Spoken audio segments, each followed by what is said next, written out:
नमस्कार। छत्तीसगढ़ की बात हमारे साथ में आपका स्वागत है और मैं हूं आपके साथ अनुपमा खोपरे। आज बात छत्तीसगढ़ में दूसरे चरण के चुनाव की।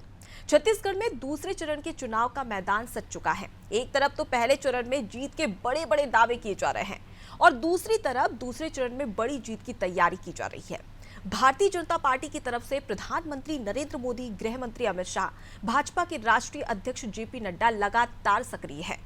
उधर कांग्रेस की तरफ से कांग्रेस के राष्ट्रीय अध्यक्ष मल्लिकार्जुन खड़गे, प्रियंका गांधी, राहुल गांधी जैसे नेता लगातार छत्तीसगढ़ का दौरा कर रहे हैं। अंबिकापुर में दूसरे चरण के लिए राहुल गांधी ने चुनावी जनसभा को संबोधित किया है। इस दौरान उन्होंने केंद्र की भाजपा सरकार पर जमकर निशाना साधा।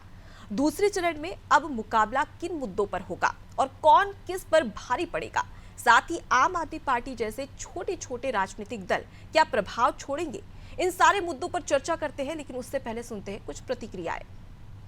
पहले चरण के मतदान के जो रुझान है बेहद उत्साहजनक है और हमने जैसा लक्ष्य निर्धारित किया था, अब के बाद हम पहले चरण में पूरी 20 की 20 सीटें जीत रहे हैं। यही नहीं, डॉक्टर रमन सिंह जी भी राजनांदगांव से चुनाव हार रहे हैं। दूसरे चरण के लिए भी हमारी तैयारी पूरी है। हमने जो अपना घोषणा पत्र बनाया है किसानों के लिए, उसमें 32 रुपये में धान खरीदी, कर्जा माफी, इसके साथ ही हमने आम आदमी के लिए 200 यूनिट तक बिजली मुफ्त देने का जो वादा किया, इससे 50 लाख परिवारों को फायदा होगा। हमने हर वर्ग के लोगों के लिए 5 लाख तक मुफ्त इलाज की व्यवस्था की है, 10 लाख तक गरीबी रेखा के नीचे।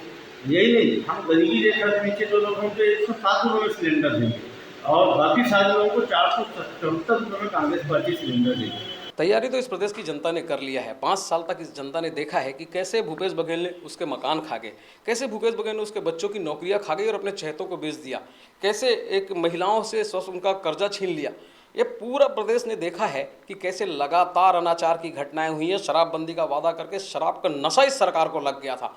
अब प्रदेश की जनता तो तैयारियां कर चुकी, मन बना चुकी। कल जिस प्रकार से उनका उत्साह था, जिस प्रकार से इस दैनिक वेतनभोगी संविदा कर्मियों ने सरकार के खिलाफ वोट दिया है, ये साफ बताता है कि भूपेश की सरकार, उसका अत्याचार खत्म होने वाला है और भारतीय जनता पार्टी की सरकार में जो रेल और विकास का इंजन रुका हुआ है वो तेज गति से दौड़ने वाला है। छत्तीसगढ़ के अंदर आम आदमी पार्टी दिल्ली मॉडल लाने की बात जनता तक घर घर जाके एक लोगों से कही है कि आपको बिजली मुफ्त मिलेगी, वो भी 300 यूनिट, शिक्षा मुफ्त मिलेगी, स्वास्थ्य मुफ्त मिलेगा, युवाओं को रोजगार मिलेगा, जब तक भत्ता नहीं मिलता 3000 रुपये बेरोजगारी भत्ता मिलेगा, महिलाओं को सम्मान के रूप में 1000 रुपये मिलेगा, बुजुर्गों को तीर्थ यात्रा मिलेगी, पैसा कानून लागू होगा, भ्रष्टाचार मुक्त छत्तीसगढ़ होगा और शहीदों को सम्मान के रूप में 1 करोड़ रुपया सम्मान राशि दी जाएगी। इससे छत्तीसगढ़ की जनता दिल्ली में हुए कामों को जानते हुए कि हाँ, यही एक पार्टी है जो बोलती है वो करती है। इसका जबरदस्त रिस्पांस हमको फर्स्ट चरण के में भी मतदान में मिला है और द्वितीय चरण के मतदान में भी हमको अच्छा रिस्पांस मिल रहा है और हम अभूतपूर्व सफलता यहाँ पे अर्जित करेंगे जो एक मील का पत्थर साबित होगा। देखिए, बीजेपी कांग्रेस तो लगातार जो तमाम दिग्गज नेता है वो छत्तीसगढ़ दौरे पर पहुंच ही रहे हैं, लेकिन इस दौरान आम आदमी पार्टी भी अपना दम भर रही है। इस विषय पर चर्चा आज करेंगे और उसके लिए हमारे साथ में जुड़ गए शिल्पा देवांगन कांग्रेस की ओर से और डॉक्टर किरण बघेल बीजेपी प्रवक्ता है, तेजेंद्र तोड़कर आप प्रवक्ता और उसके साथ ही नागेंद्र वर्मा वरिष्ठ पत्रकार हमारे साथ में जुड़े हुए हैं। आप सभी मेहमानों का बहुत स्वागत है नादी टीवी में। सबसे पहले मैं रुक करूंगी वरिष्ठ पत्रकार नागेंद्र जी का। नागेंद्र जी, जिस प्रकार से हमने देखा कि पहले चरण में चुनावी घोषणाओं और उसके साथ ही साथ तमाम दिग्गजों के दौरे का कितना असर पड़ा है और उसके साथ ही दूसरे चरण में चुनावी घोषणा पर जोर और दिग्गजों का शोर कैसे देखते हैं आप? देखिए, अभी जो 20 विधानसभा क्षेत्रों में चुनाव हुए हैं वो छत्तीसगढ़ के सुदूर इलाकों में थे। इनमें आदिवासी क्षेत्र हैं और विकास जहाँ पर अभी भी चाहत बनी हुई है। तो इन क्षेत्रों में जब बड़े दिग्गज नेता जाते हैं तो स्वाभाविक रूप से उनको देखने का आकर्षण होता है, लोग उनकी बात सुनना चाहते हैं और विकास को लेके तमाम उम्मीदें उनसे लगाए रखते हैं, वो क्या कहना चाहते हैं। अब रही बात दूसरे चरण की, इसमें स्वाभाविक रूप से शहरी मतदाता है जो कि मुझे लगता है कि निरंतर अखबारों में, टीवी में और सोशल मीडिया के साधनों से अपडेट होते रहते हैं। तो इस जो पहले चरण का प्रभाव और दूसरे चरण के प्रभाव दोनों में कैंपेन जो होगी, उसकी प्रक्रिया जो होगी, उसका अलग अलग असर दिखाई देगा। हालांकि अभी जिस तरीके से चुनाव में वोटिंग पड़े हैं वो उसमें काफी उत्साह जगाया है और दोनों पार्टी जो है वो अपने अपने पक्ष में इसका दावा कर रही हैं कि ये सारे वोट उनको मिल रहे हैं। जी नागेंद्र जी, लेकिन एक और मेरा प्रश्न है आपसे कि जिस प्रकार से लीडरशिप, जो स्टेट लीडरशिप है, क्या उस पर भरोसा नहीं है? यही वजह है कि लगातार केंद्रीय नेताओं को और केंद्र की लीडरशिप को लगातार छत्तीसगढ़ में उतारा जा रहा है। देखिए, बीजेपी जो है वो गलती करना नहीं चाहती, मुझे लगता है। पिछले 15 साल शासन के बाद जिस तरीके से पिछली बार उन्हें नकारा गया था और कांग्रेस सत्ता पे आई, तो स्वाभाविक रूप से केंद्रीय नेतृत्व जो है वो राष्ट्रीय स्तर पे जो काम हो रहा है या बीजेपी के जो अन्य स्टेट पे जो काम हो रहे हैं उनको लेके यहाँ आ रहे हैं।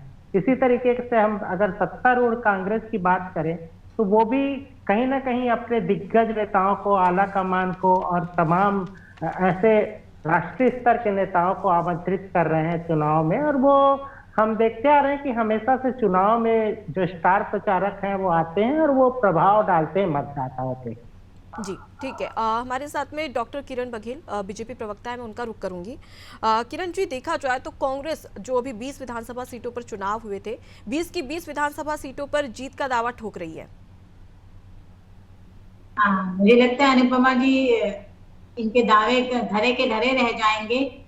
अमूमन जनरली यही होता है कि जब रिकॉर्ड तोड़ मत पड़ते हैं तो हमेशा वो सत्ता के विरोध में जाते हैं। और ठीक आप इस बार का वोटिंग परसेंटेज देख सकते हैं, पोलिंग परसेंटेज देख सकते हैं, बहुत रिकॉर्ड तोड़ वोटिंग हुई है।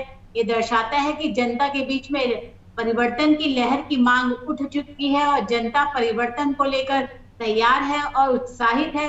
और मुझे लगता है कि जनता ने मन बना लिया है कांग्रेस की इस भ्रष्टाचारी घोटालेबाज सरकार को उखाड़ फेंकने का। यही कारण है कि सुदूर इलाकों में जहां जो बोलना चाहिए गणतंत्र पर गणतंत्र हावी रहा है, हजारों पर्ची फेंकने के बाद, डराने धमकाने के बाद वहां के सुदूर इलाके आदिवासी लोग ने भर के मतदान दिया है। मुझे लगता है भाजपा को आशीर्वाद देने का प्रयास किया है मतदाताओं ने।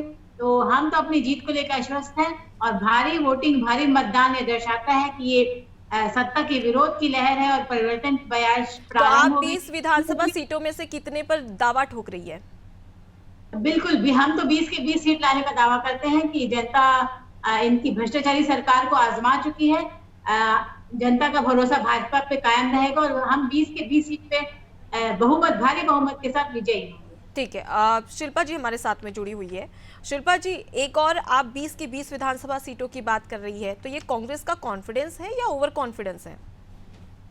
जी नमस्कार। देखिए अनुपमा जी, 2018 में जनता ने हमें भरपूर आशीर्वाद दिया था और जिस तरीके से भूपेश बघेल जी की सरकार ने सरकार बनने के 2 घंटे बाद से अब तक चुनावी सत्र आने के जस्ट पहले तक के जो जनहितैषी कार्य किए हैं, योजनाएं बनाई हैं, जमीनी स्तर पर लोगों को लाभान्वित किया है, उसको लेकर के जनता उत्साहित होकर मतदान करने के लिए दिखाई दे रही है। और इसीलिए जो है जनता में हर्षोल्लास का माहौल और एक भरोसे का माहौल दिखाई दे रहा है। मैं समस्त मतदाताओं को धन्यवाद भी करना चाहती हूँ। और भूपेश है तो भरोसा है का जो नारा जनता देती आई है पिछले 5 वर्षों में, उसे पता चलता है कि जनता किस तरीके से लाभान्वित हुई है। जनता के जेब में पैसे डालने का कार्य किया है तो भूपेश बघेल जी की सरकार ने किया है।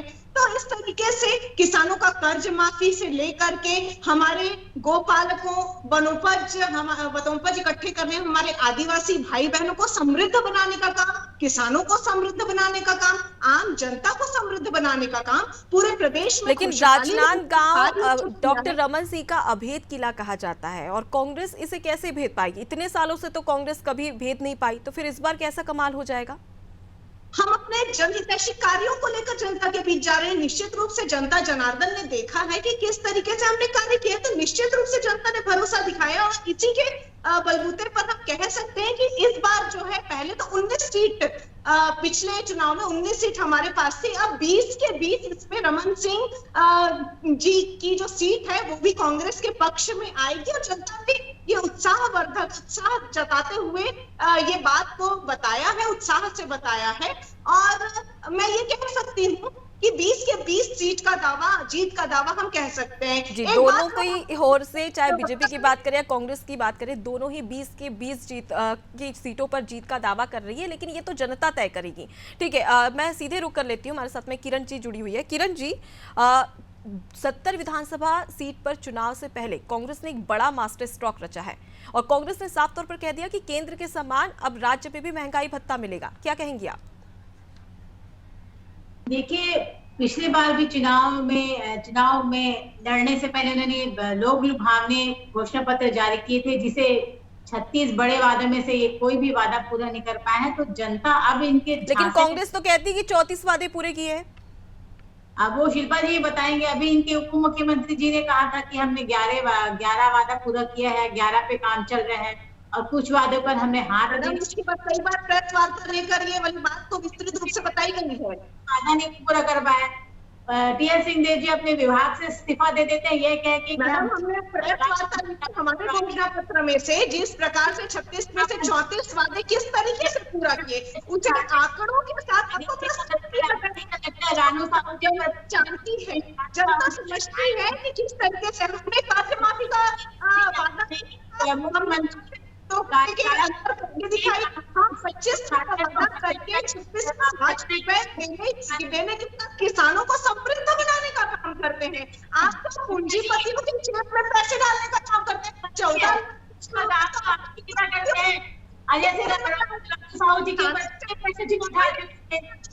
शिल्पा जी, मैं आप तक आऊंगी एक एक करके, आपकी आवाज नहीं आ रही है।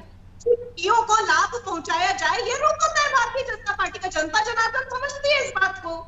ठीक है, ठीक है शिल्पा जी, जैसा कि मैंने जिक्र किया महंगाई भत्ता का, ये अचानक से ये घोषणा क्यों की है सीएम भूपेश बघेल ने?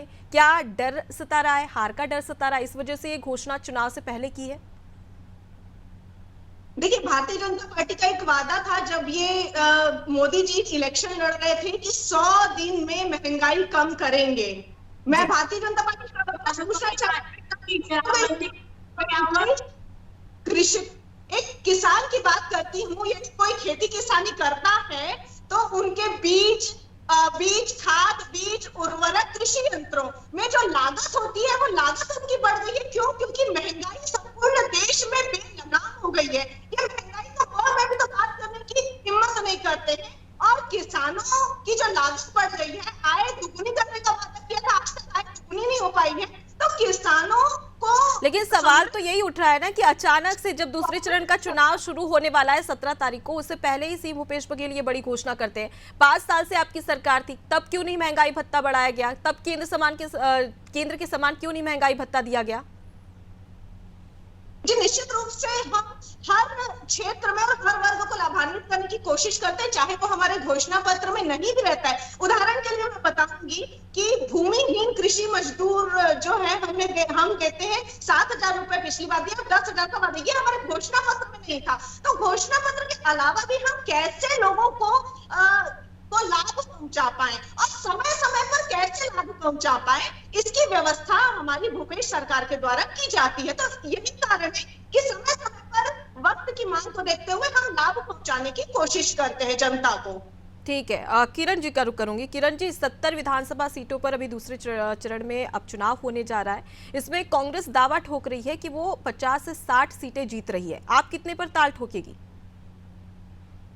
अनुपमा जी, फिर जैसे आपने स्वयं ने कहा कि कहीं ना कहीं हार का डर इनको सता रहा है कि नए नए वादे, चाहे अभी वेतन भत्ते की बात की जाए या और बहुत सारे वादे, तो ये कहीं ना कहीं दर्शाता है ये जो खौफ, ये सीट खिसकने का खौफ है, जो नए नए वादे करने पे मजबूर हो रहे हैं। पुराने वादे तो इन्होंने पूरे नहीं किए जनता के साथ, घोषणा पे लगे हुए नए नए वादे करने, शराबबंदी कर नहीं पाए, महिलाओं से फिर नए वादे कर रहे हैं। अगर पिछली बार स्वसहायता समूह की महिलाओं का कर्ज माफ हो गया होता तो इस बार घोषणा करने की क्या आवश्यकता पड़ती शिल्पा जी? मैं फिर दावे के साथ कह रही हूँ कि जनता 15 साल बनाम 4 साल, 15 साल विकास की गंगा बहाने वाली सरकार बनाम 4 साल